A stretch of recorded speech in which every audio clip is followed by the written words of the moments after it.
Hello, BookTube. We're continuing the tour that I'm doing here of my little book room here at Hyde Cottage. So not a tour of my whole library. I'm leaving out 4,000 books.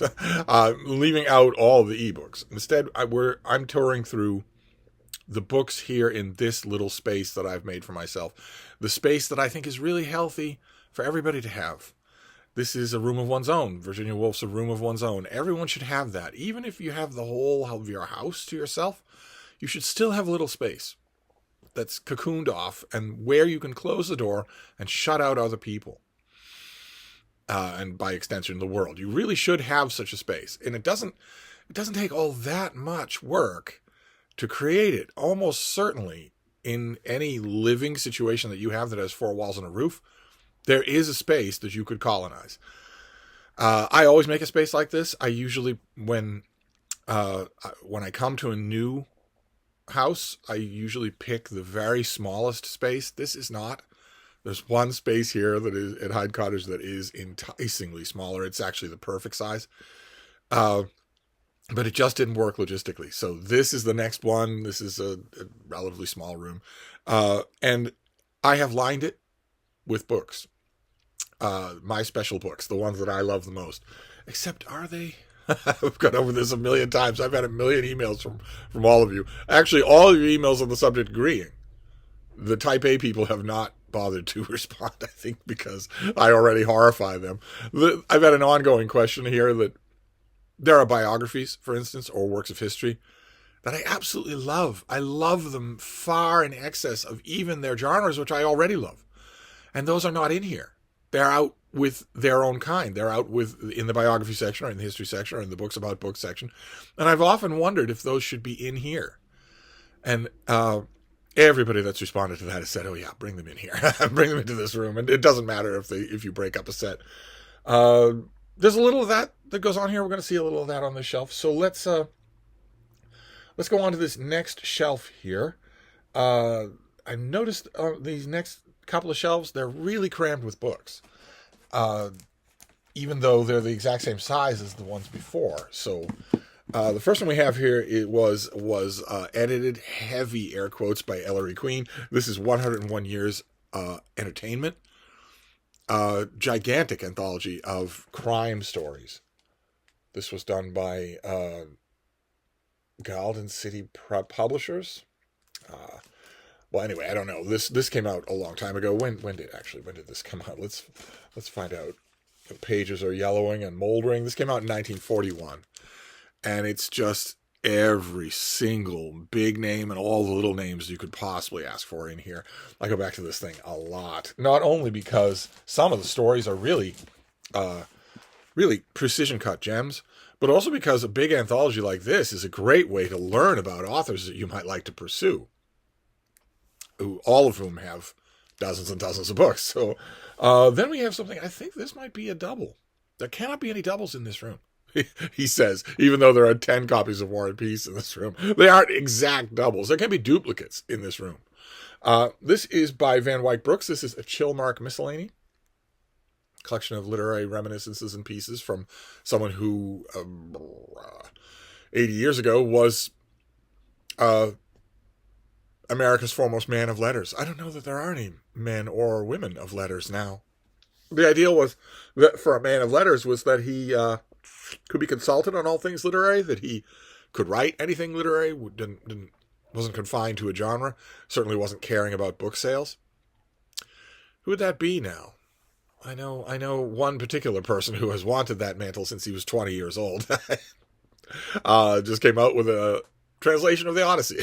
So maybe, but I don't think it's so much a question of that we don't have candidates for the role of man of letters, like Harold Bloom would have been our last high profile one. I think it's that we don't care to have such a category anymore. Post-literate age and all that. The post-literate age was the slur for 20 years ago, and it horrified me. Now I've heard the slur post-truth age, and I believe that completely. 2/3 at least of the adult population of my country, for instance, lives in their own reality. They don't just think about it. They don't just think about their own reality. Like, wouldn't it be nice if there's a heaven? They actually live there. They live in their own reality. and they have carefully curated the social media on their phone that is most of their encounters with the outside world. They've carefully curated that so that it reflects that reality. Social media has allowed us to create an alternate reality and then live in that reality. Live in the reality in which the COVID-19 pandemic was planned by the government. It was a plandemic. Live in the reality where Donald Trump won the 2020 election instead of losing it because people were revulsed by him. Live in the reality that what's happening now in America is not open fascism, even though American citizens are being disappeared off the streets and sent to concentration camps. Because if you live in an alternate reality like that and you've curated it, nothing can get through. Nothing can get through. So that last example, the thing that would burst that bubble, the bubble of you living in that alternate reality, would be a Stephen Miller brown shirt, or red hat in this case, physically taking your phone out of your hand and crushing it and sending you away. That's what it would take. And a lot of innocent people will die before that happens to you. So you get to live in that reality for a long time. Anyway, where did that come from? Oh, right, Man of Letters. I think that's the reason why we don't have that office anymore. It's not because there aren't candidates. It's because we don't care anymore as a society. So then we have Pompeo Momenti. This is an old book. I keep hoping that I will find another copy of this at my bookstore. This I found 10 years ago. This is Momenti's book on Venice. A slightly squat, square thing, tons and tons of black and white photos from, I want to say 80 years ago. Let's see. This was brought out by the Medici Society. Oh no, it's a privately printed book, so it doesn't have a publication date on it. But the inscription for the last owner was 1940, so at least that old. I love books on Venice, and right now all the Type A people are screaming, well then why don't you have them all together? I don't know.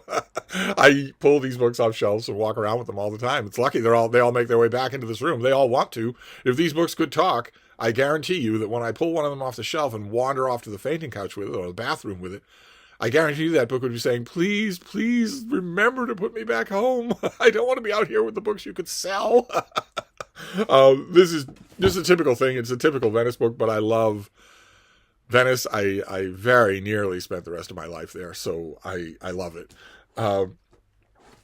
Okay, the next one is someone we've seen before. We saw him, 4 days ago?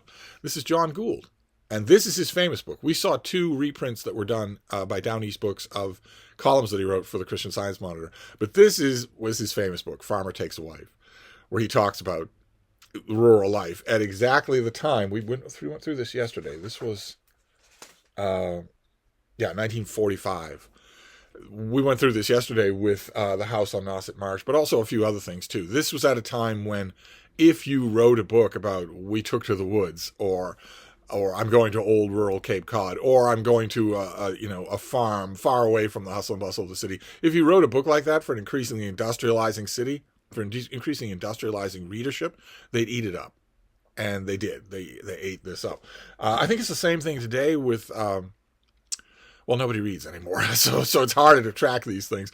But I view the barometer of judging what might be equivalent today is to look at indie publishing. Where things aren't sanded down and vetted, there aren't 10 lawyers involved, there aren't corporations involved. There isn't one corporation involved, one giant German corporation called Bertelsmann. There isn't that corporation, which has never divested itself of its Nazi roots, is not actually controlling everything.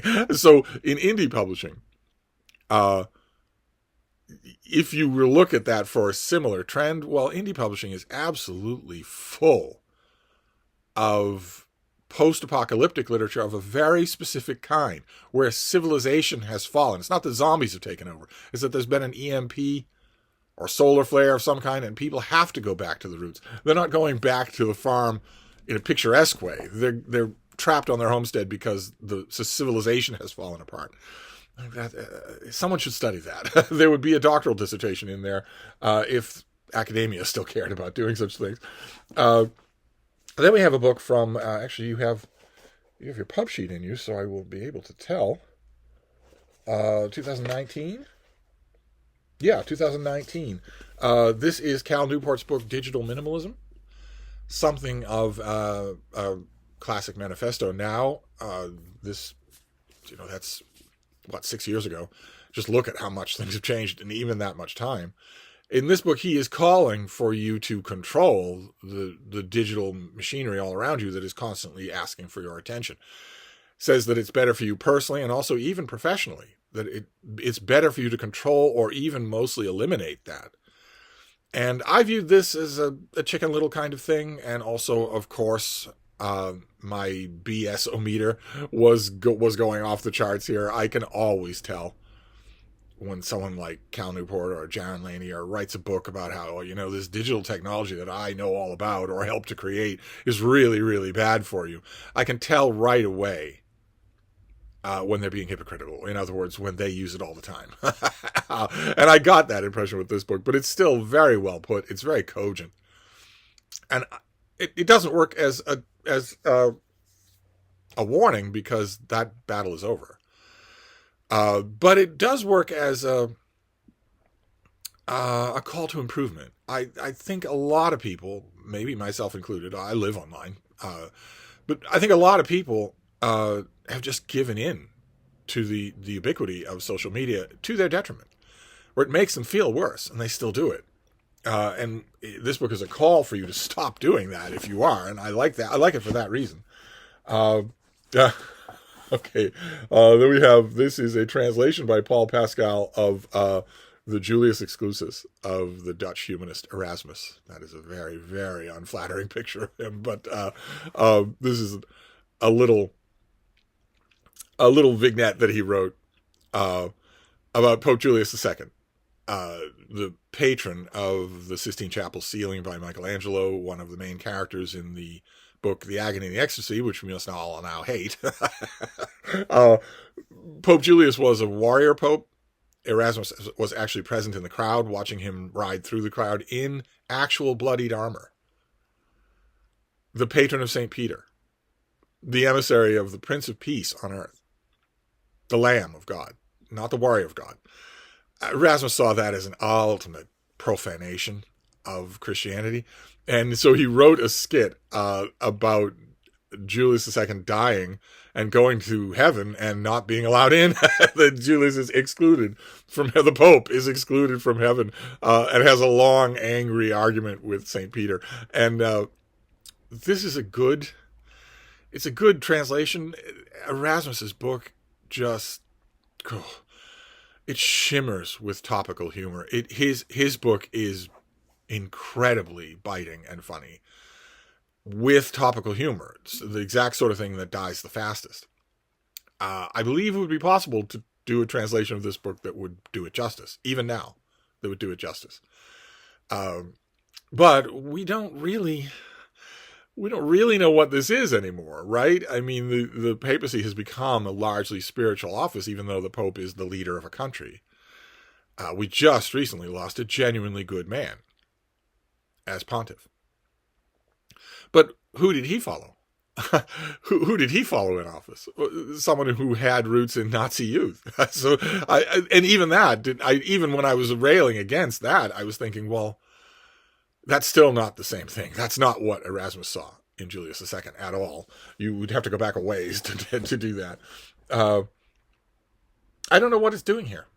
Of course, I love it, but I don't think I would ever be tempted to reread Pascal's English translation of the Julius Exclusus. I don't think I would be. I often want to reread Erasmus, but I never read him in translation. So maybe it's so that there'll be some Erasmus here. Okay, then we have a book that one of you sent me. This is The Greatest Monsters in the World. A tiny little paperback that one of you sent me as just a treat.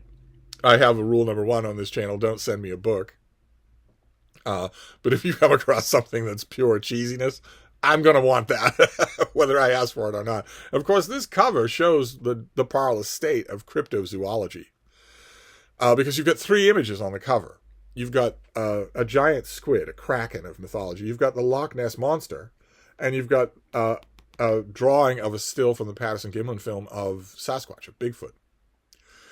And this drawing of the Loch Ness Monster, never mind the scale of the castle there, that drawing is based on a photograph that was a falsehood. It was a hoax. The man who did it literally did a deathbed confession about how it was 8 feet, it was 8 inches tall. It was carefully constructed to hoax the world. So that one doesn't count. And then there's this thing, well, giant squids are not cryptozoology anymore. We have, at the time when this book came out, they were, but we've since seen them, photographed them. So they're out. And then there's the Patterson-Gimlin film, where if you watch it, you can watch, I mean, the estate holds on to the copyright of that, but nevertheless, it is one of the most watched pieces of film in history. Second probably only to the JFK assassination. And when you call up the Patterson-Gimlin film on YouTube, just if you call up just a nice cleaned up copy of it, not spliced with anything else, not part of a documentary, just the footage. It takes 3 seconds to do. If you call that up and look at it, well, Patterson-Gimlin film came out 60 years ago, and ever since then, people have had 2 immediate responses to looking at it. And they still do. Only 2. You either look at it and immediately say, oh, that's a guy in a suit. He's walking like a normal human being. And it's not acting normal. This is a wild animal 30 feet away from a guy who's just fallen on the ground and is filming you. And right behind him is his friend who's on a horse with a rifle. You wouldn't be nonchalant. If you weren't human, you wouldn't be nonchalant in a situation like that. If you were a wild animal, even an intelligent wild animal, you would react very differently than Patty does in the Patterson-Gimlin film. So you either look at that film and you say, "Oh, that's a guy in a suit," or you look at that film and say, "No, that's not a guy in a suit." And if it's not a guy in a suit, it's the most important piece of film in history. And you're either going to have one of those 2 reactions. And it's been my experience dealing with cryptozoology for years and years now that almost never will you be argued out of whichever of those initial reactions you have. You will almost never be argued out of it. There are a couple of people who have been. A couple of people looked at it and said, it's a guy in a suit. And then they studied it and thought, oh no, the movement here is wrong. And there's no suit. There was no suit at the time that this could be. This would have to be new technology that no one's talking about. And then you look at the guy who says that he was in the suit and who has famously filmed himself walking, and he walks a lot like the creature in the film, but who couldn't tell you where the film was shot when he would know. And who has no documentary evidence of anything that he's talking about. You talk about the guy who says that he sold the suit to Patterson-Gimlin. He also has no documentary evidence whatsoever. When he would have kept, it was a lot of money. He would have kept his receipts, especially since we're not talking about waiting 30 years. The next year, it was the most famous thing in the world. You're either going to have one of those 2, but that's the only one that's left standing here. There is no Loch Ness Monster. There is something big that lives in Loch Ness. I would argue that it's a sturgeon. It certainly doesn't have a plesiosaur neck. It's not breathing air. There is no large air-breathing animal in Loch Ness, much less a breeding population of them, because they would be coming up for air. Usually the people who say that there are plesiosaurs in Loch Ness have never been to Loch Ness. I have. And if you sit somewhere in a nice rock promontory or whatever and look out over the lake on a beautiful summer afternoon, it's as smooth as a plate of glass. Or there are ripples from little breezes. If there were animals, big animals that need to come up every 7 minutes to breathe, you couldn't miss it. You literally couldn't miss it. So the only one that's left standing is Patty. It's the only one left standing. Could there be a population of unknown large anthropoids living in the jungles and forests of the world? Could there be such a thing? Okay, what's this next one? Okay, this is Frances Hodgson Burnett, who you will know for a different book. This is a tiny little thing of hers called My Robin. Just a little, we've encountered this many times before in this room and elsewhere. Look at that. We've encountered this kind of book many times in this room, and we will encounter it many times in the coming up, of a bird memoir. Someone who either adopts a bird, actually brings it into their house and cares for it, or someone who, air quotes, adopts a bird, where they come to know a bird in its wild habitat, and it comes to know them. Humans love to write books like that, and I love to read them. I always hope that I will have such a moment of my own. I always hope that I will. There were, a couple of years ago, there's a big lilac tree out in the front, and it's perfect for nesting. It's in spring and summer. It's thickly foliated, so that it's perfect for shielding you from the elements. And it was empty for the longest time, and then one year I noticed that there was a robin building a nest deep inside that lilac bush, in that lilac tree. And I very patiently, very carefully watched that space. A robin found a mate. The mate laid an egg, and they took turns caring for it in that nest. I took pictures of it. But I have a group of birds out in the front, in the hedges out front, my sparrows. They live in the hedges. They fight in the dirt. They sleep in the wainscoting of the house so that they can absorb the heat and are also protected from the heat in the summer. And I can't talk to birds. I can't talk to robins or sparrows or anything like that. But in English, I said to them, would you please leave these robins alone? I would like it if they stayed here. But my birds didn't leave them alone, drove them away. And my birds, there is no cute, lovely, wonderful, restorative book to be had, because my sparrows, they are the South Boston of the bird world. they're brawling, lowbrow, easily incited, touchy morons who would rather fight than eat. That I know from firsthand experience. They would rather fight than eat. I'll put out food for them. I do it every day, multiple times a day. I put out food for them, and if two of them show up at the same time to one little piece of food, even though they're surrounded by other pieces of food, they'll fight rather than eat. Anyway, then we have H.V. Morton. He was a travel writer, incredibly popular travel books. I wish I had them all, but I have his book, A Traveler in Rome. I don't know if this book will list all of the books. A Stranger in Spain, which is praised by Harold Nicholson, Somerset Maugham, and Cyril Connolly. I wonder if this has a list of books. Oh yeah. In the Steps of the Master, and In the Steps of St. Paul, and Through the Lands of the Bible, Women of the Bible, Middle East, and In the Steps of Jesus. All that whole batch of books is about traveling in the Holy Land, traveling on foot in the Holy Land. But then lots of others. In Search of England, In Search of Scotland, In Search of Ireland, In Search of Wales, In Search of South Africa, In Search of London. I would love to find all of those. This author is really good. But I'll take the one on Rome. The one on Rome is revisitable, so I'll take that. Oh no. All right. Well, see, this is what I mean. This is a double. That Quail Robert. There are 2 copies of this book. There are 2 copies on this bookcase itself. That cannot stand. No. Okay.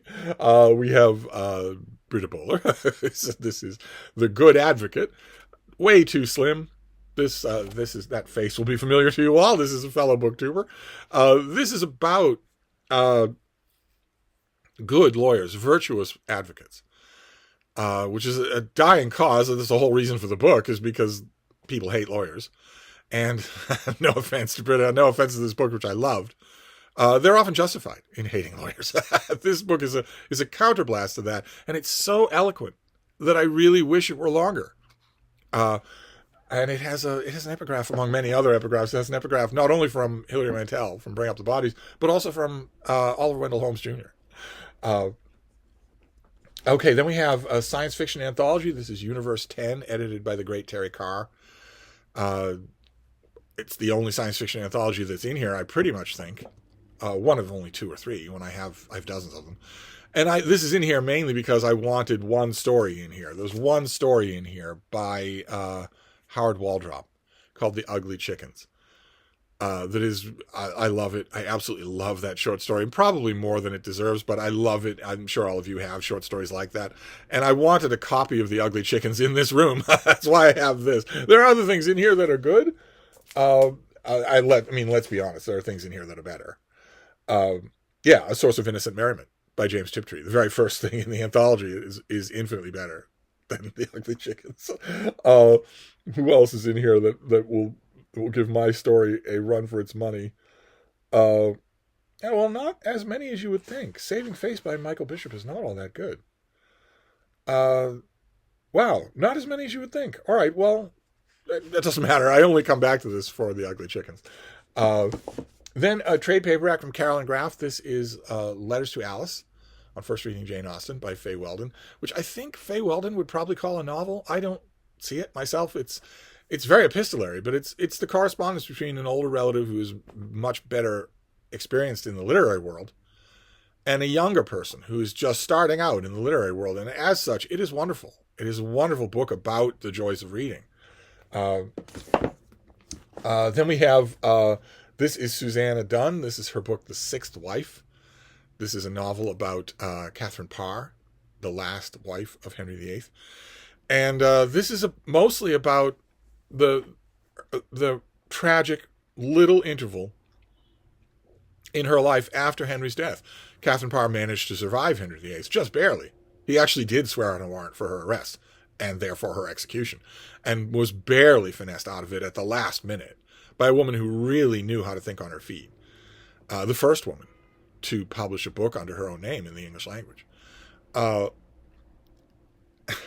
This book largely affects you in the period of her life after Henry's death, when she went to the man who was a foremost advisor of Henry and an uncle to the king and wanted to marry him and have a child with him, and did, and then died of puerperal fever right afterwards. And so she didn't get to live into old widowhood. She didn't get to do anything like that.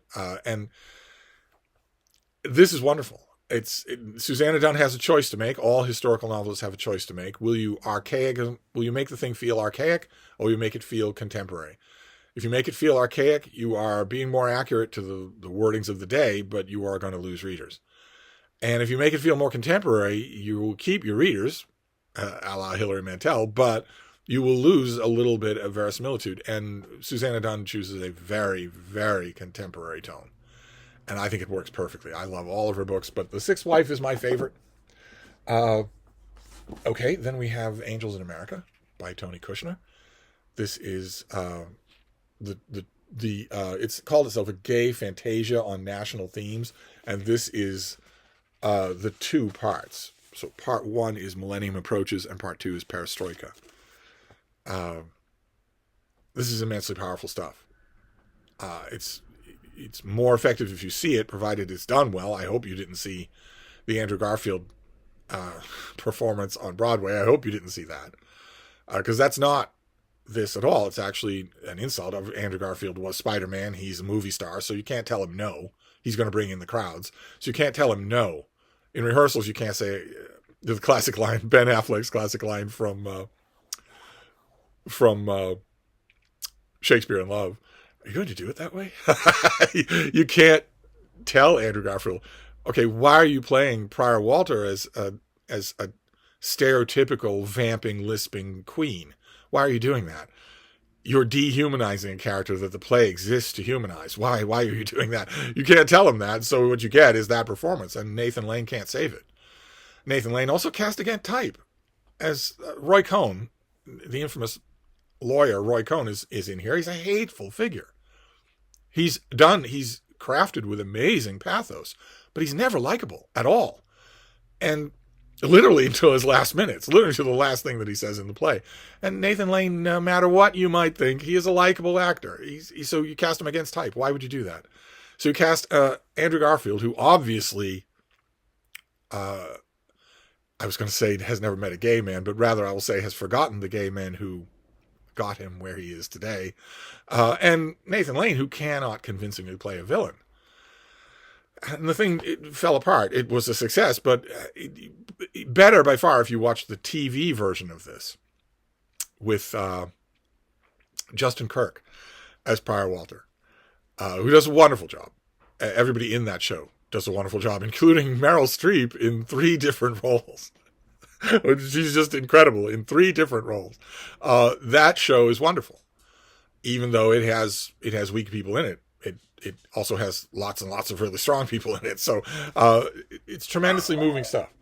Then we have something else for the gays. That was the bean off in the distance. This is David Levithan, and this is his book, Two Boys Kissing.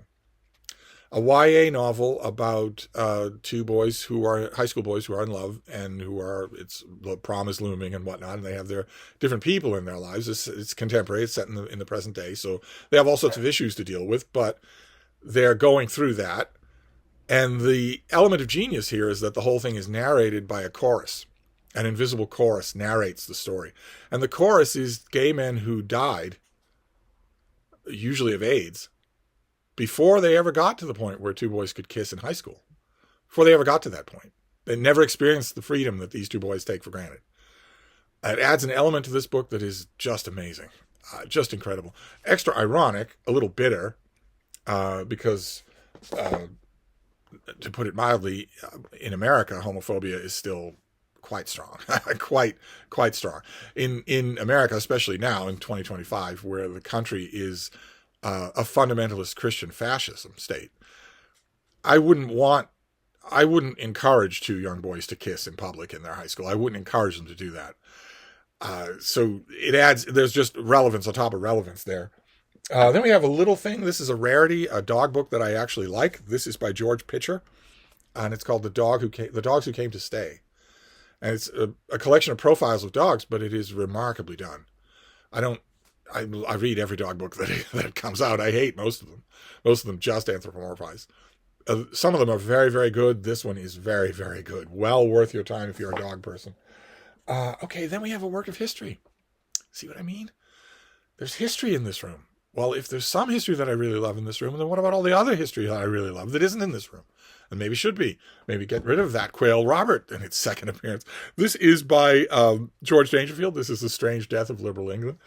Wonderful thing. In the weeds history of England at the beginning of the 20th century. Not in the weeds, in other words, that you would have to know a bit, I think, to really get the most out of this book. I don't think it's in print anymore.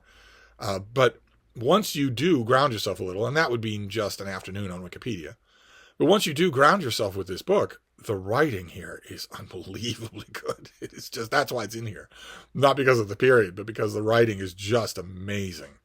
So I put it in here, even though I'm going to have to grapple with this. Well, that's what this is for. That's what this whole tour is for. Here's another work of history, 1066, by David Howarth. A tiny little thing that is amazingly good. This is cinematically fantastic on the two battles in 1066 that determined the fate of England and really the Western world. This is just great. It's history just the way history should be written. There are plenty of histories of 1066. There are only two I know that are written this well. And the other one is by my favorite, Frank McGlynn, who I don't have a copy of that book anymore. And then finally, one more work of history. This is more conceptual. This is The Ghost of Vesuvius by Charles Pellegrino, which is a study of catastrophes, but not just Vesuvius. It's also a study of 9/11. And works tremendously well on both fronts, and is really about more than either. It's about not just the casual and seemingly unpredictable ways that the debris from a catastrophe survives. It is about that. What survives from Pompeii and Herculaneum? What survives and how does it do? Is it random chance? And if so, why? And the same thing with 9/11, where, as Pellegrino points out, you have whole buildings that were destroyed, but sometimes the force of the destruction would send one whole drawer of a filing cabinet 3 blocks away, intact, virtually unscathed, with the files still in it and still in order, whereas the rest of it is rubble. And Pellegrino does a great job writing about this. So it's hard to categorize, but I do intensely love it. I do intensely recommend it, even though it is a work of history. So there's history in this room. So maybe the empty shelves, there are empty shelves here. Maybe that should be me going through the rest of Hyde Cottage and bringing in the books that deserve to be here, even if it breaks up their sections. We shall see. Anyway, this went on long. Sorry about that. I will wrap this up for now, and I'll be back. Thank you, BookTube.